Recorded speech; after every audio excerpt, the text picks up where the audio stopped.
The first question is, what's the biggest problem or the most challenging problem you've ever faced during your journey of entrepreneurship, and how did you overcome it? One of the biggest problems is starting up, because it took me a long starting up, a lot of overthinking, and I feel like it dragged my time and took me time, but just decided to stand up and just do it. Okay. So you overcome it by just starting. Exactly, just standing up and just not overthinking it, because overthinking takes, all the positivity and just focuses on the negative, because you actually think if will I make profit or will I not make profit? Will I get sales or will I not get sales? Will people like my product or will people not like my product? So just standing up and doing it and seeing if people like it or not, rather than overthinking, because you may overthink and only to find out that people like your stuff. Like me, I started overthinking and stuff, but I didn't realize that people actually like my products. But if I had sat down and not started, kept on overthinking, I wouldn't know that. But in my mind, it would be like, no, people don't like my product. So yeah. Okay. You know what? I think one of my biggest challenges has always been the money to start something or to grow that certain type of business I was in at the moment. Because when I used to do drop shipping or e-commerce, whichever one you wanna call it, the hardest thing was, first of all, the algorithm was not giving as much opportunities as it is right now. So it was hard to grow on different platforms. Hence why I just couldn't grow, and then hence why that business failed. And then another thing, when it comes to financial struggles, like most of the time I didn't have money to start that type of business, but how I overcame it is I just started anyways. No matter how I knew it was gonna be hard anyways, but I just went for it. So yeah.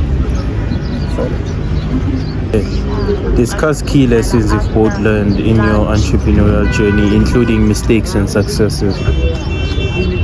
Now you go first. Okay, mistake. Okay. Not counting. Okay. Out of let me just talk about the Timeless Edge, excluding the other business models I've done. The mistakes that I've made, first of all, is not focusing on one product.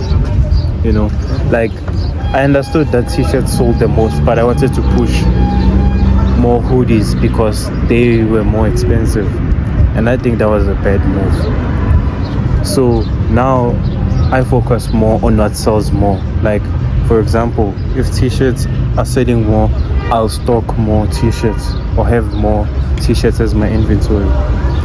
And then my successes are, I actually haven't told anyone this, but soon enough I'm gonna be working with an influencer, and then I have a few other potential influencers I'm gonna be working with, and I think that is gonna change my business because it'll get more awareness. Yeah, I feel like influencers grow our businesses. Yeah, but the problem about these influencers is that they're gonna bring brand awareness, but they're not the influencers that I might work with long term. Yeah, it's just for brand awareness, because I think the best influencer that can represent my brand well is Uskim GP. Oh yeah. Because every single one of his podcasts, people are coming to their podcast and then telling a story, and that's what my brand is all about. As the slogan says, tell your story. I'm all about telling stories where every piece has a story behind it. Yeah. Okay. For me, lessons learned, right? Don't focus a lot on your first product. I feel like that's On your first what? On your first product, because for me, I feel like on every clothing brand, like the first product is not as successful. Yeah, the first product is like just to like test the waters. Is it hard or cool? Well, people like it, things like that. Exactly. But then some people give up on the first product and be like, nah, people are not buying it. So, you know, and another lesson is your designs improve over time. Just keep on designing, just keep on, you know, because I have more than, I was telling you the other day, I have more than 70 designs. They've improved, and I've only launched like 2 of them. So designs, yeah, I can actually relate. I have like 50 more designs. Exactly. Yeah, So like, they improve over time. And mistakes that I've made, let's see, mistakes that I've made. Oh, okay. I feel like I've approached influences that don't specifically fit my niche. So they don't align with your brand. Exactly. And one of the challenge, I think one thing that made me do that is that, like, it's very hard to find influencers in your niche in this current, like, in this generation. Influencers who follow, like, you know, who are Christians and stuff. Like, it's very hard to find those people. So, like, yeah, I feel like that's the reason why I made that mistake. But we learn from our mistakes. Okay, but there's a part where I don't 100% agree with your first statement. No, because I think my first design is the one that's selling the most. Actually, it's the second best selling design, because I have 2 designs that, I have 2 designs, which is the Sleepless Bear and the Founder Story. The Sleepless Bear is the best selling, and then the Founder Story is the second best selling. You know, but I feel like that's because people don't really have a lot of options when it comes to my brand. There's Founder Story, Crown of Sacrifice, and then there's also that typography one called The Piece of Us, and then there's Sleepless Bear. So most people go for graphic, which is Founder Story and Sleepless Bear, because that's the one they see the most on my content. So I think one thing I should 10x is to promote those 2 best-selling designs. Those should be my those 2 products that I should be known for, you know. So, but like the thing is, I mean, Intlanta Zabanta is fun. I mean, your first design may get sales, but then my first design may not get sales because just people don't like it. It goes with preference. Some people prefer like the second design, some people prefer the very first design. It's all about preference. Okay, now this is a startup advice. Share practical tips and advice for aspiring entrepreneurs, especially those just starting out. So what advice would you give to someone who's starting out, who's starting a new clothing brand? Well, I wouldn't say much because I'm also starting out, but based on what I've experienced, just don't give up. Just do it. As I've said, I took time starting up and overthinking. So one advice I would say is like, don't overthink it. Just do it. Just get up and do it. Because the more you overthink, the more time goes. And, so it's just start. Okay, you're done. Okay, what I would tell aspiring entrepreneurs, whether in any industry, because I've been in most industries, what I tell them is the best thing you can do for yourself is choose entrepreneurship and not a 9-to-5. And another thing I'll tell you is that it is not an easy decision to make, but it's probably going to be worth it in the long run. And you need to be patient, because success is not a short-term thing. Success takes years. Some people get lucky and maybe get half a decade, but I think that for you to have a solid, like, serious foundation,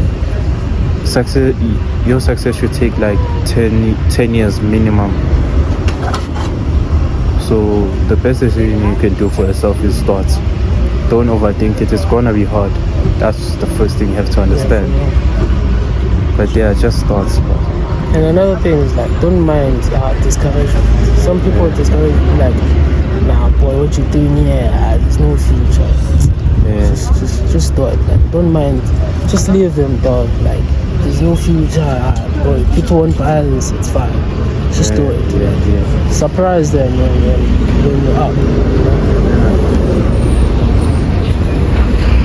I think you know how much hate I've faced ever since I started my entrepreneurial journey. Because even my whole class, though, I'm like, whenever I start speaking like about entrepreneurship things, you're like, Alil. yeah, things like that. But I mean, I still keep going because I know with what I'm doing. As long as I'm doing better than you, then I'm here. Okay, this is trends and predictions. Talk about current trends in your industry and where you see the market heading. Okay. So, you wanna start or should I start this one? Okay. So, with how things are going right now, I think a lot of this industry is gonna be saturated. It already has a lot of. The clothing industry already has a lot of clothing brands, and then 16-year-olds, 13-year-olds starting clothing brands, and then be like. But I think the only problem is nothing makes them different. They are all doing the same thing. So how do you stand out while doing the same thing? You know. So people just put the t-shirt down, take a camera, and then shoot that whole thing, and then put a trending sound behind it. But if you think, and then they just expect people to buy. People don't know the story behind that t-shirt. Yeah. So instead of doing that, you should be talking about the story behind the t-shirt and all that. I hate it, yeah. Anyways, you should be talking about the story behind the t-shirts or the story behind a certain collection. You know, so. But I feel like as a person starts and like, you know, recording that stuff, I feel like it takes a lot of, I don't know, man, especially in public, like, it takes a lot of guts. Like, people are looking at you and stuff, like, bro, and it's not something you're used to. It's like your first time doing that. Okay, so you know what I'll tell you guys from, I'm not only talking to you, but I'm talking to them. What I'll tell you is that, to be honest, no one gives a fuck. People are minding their own business. People are doing their own things. No one cares. Literally, no one cares though. There was a time where I picked up that was my first time filming in public, where I was going to buy some sweaters for a client, and I was literally holding up a camera like this and then just vlogging the whole thing. People just looked at me and continued to do what they're doing. That's when I realized that no one gives a fuck what you're doing. Literally, people are just minding their own business. But at first, you just think it's like, they do it. And they're used to like, you know, I don't know what's like. Okay. It's only when you realize it's like, actually, people don't care. Okay, look at us now. We're filming in public. No one cares, bro. Yeah. No one cares. Yeah. Everyone's minding their own business. So, but one thing I'll tell you, it is hard. You need to have guts. Even the most famous people in today's time, there's this thing that, what do I call it? Like, it's not easy approaching people and asking them questions, you know, because first of all, they feel uncomfortable on camera, some of them, and then some will just reject you and then things like that. But one thing you have to understand, if you don't get used to rejections as an entrepreneur, then just don't be an entrepreneur. If you don't like being rejected or don't adapt to being rejected, then just don't be an entrepreneur. And people look at rejection like as a bad thing. The rejection is actually a good thing because it builds you. Yeah. It actually builds you because it makes you realize that not everywhere you're going to try is going to come out the way you anticipated it to be. And resources, recommend / share some of the books, podcasts, or resources that had a big impact on your journey.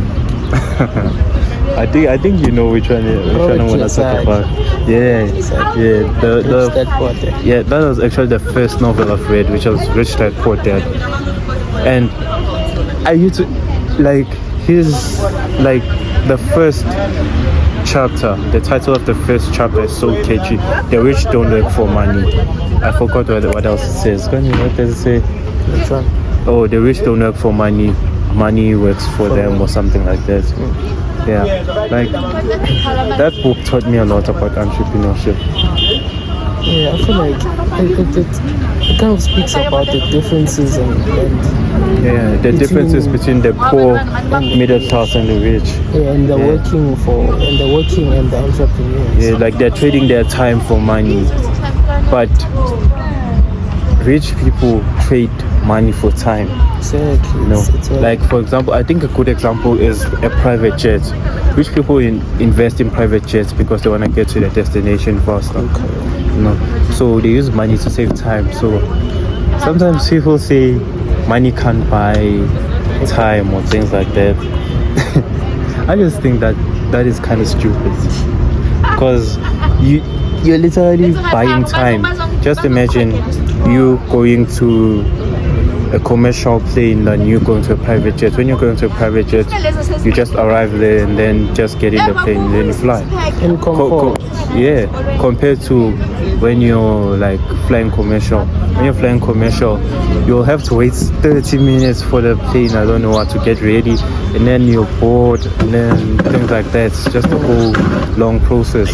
It might take you an hour or so.